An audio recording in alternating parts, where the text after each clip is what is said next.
one thing that always frustrates me about the Tories at the moment, this current iteration, is that they're bad at being Tories. They're bad at just doing even what they want to do. Even if I disagree with them on what they're doing, they just can't do anything.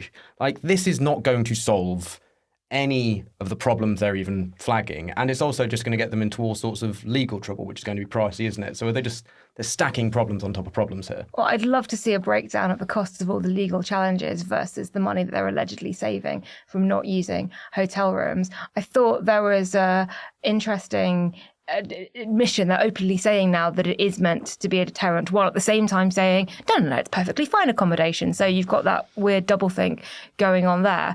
But the one thing that I thought was absolutely fascinating was you've got people now saying, could you just spend all the money that you're spending on fighting the legal challenges on getting more caseworkers so we could clear this backlog faster? Then you've got Robert Jenrick saying, we don't want to clear the backlog faster because if we process asylum claims too quickly, that will be an incentive for people to come. And you're like, what? So the backlog is now intentional? None of it makes any sense. Yeah, if the backlog hasn't grown because of the slowness at the same time. Exactly. It doesn't seem like there's more incentive needed there at that point. I mean, the Rwanda policy was also a complete failure and seeing the government entrenched in legal fights at the moment. Just how badly run has Britain's asylum and migration system come underneath the Tories? Because I feel like they're in a completely different world when it comes to this. I think they're suffering from the fact that what people say they want, or what Conservative voters say they want, which is lower immigration, and what is feasible economically, those two things don't stack up. And if you look at the numbers, the vast majority of people coming here have got work visas or student visas and are net contributors to the economy. And if we stop that, everything falls apart, as we've seen with nurses and care workers and other shortage occupations. And the government doesn't want to admit that that was a bit of rhetoric, that you can't really square that circle. So they have to go in really, really hard on asylum seekers, but they don't want to go too hard on the schemes that we've announced and we're very proud of, like the Afghan refugee scheme or the Ukrainian scheme, because again, those are really, really popular. And rather than just saying, come on guys, you want us to lower immigration, but look at all the major types of immigration, these are all either vitally economically important or quite popular. Come on, what do you want us to do?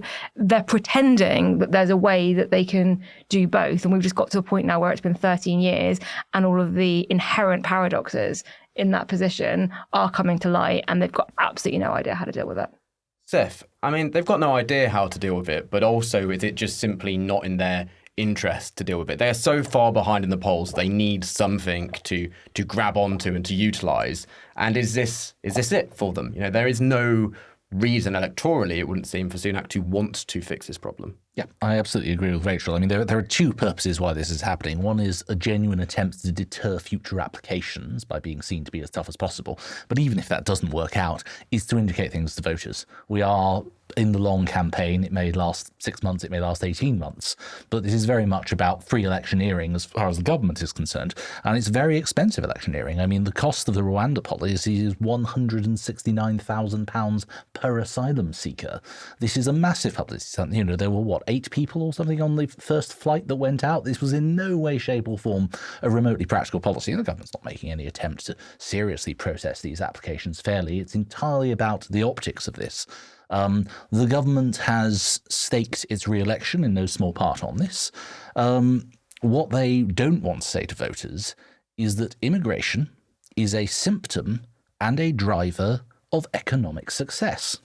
And they are trying to wrestle with the counterintuitive idea that, it's some damning indictment and you're a failing country if you have any levels of immigration. And as for asylum, I mean, remember, asylum seekers invented the nuclear bomb. Asylum seekers contribute to the economy. So this stigmatization, I mean, it's absolutely central to their re-election platform. But I do remember John Fortune as a satirist describing traditional conservative values, bashing foreigners, lower taxes, and shagging anything that moves.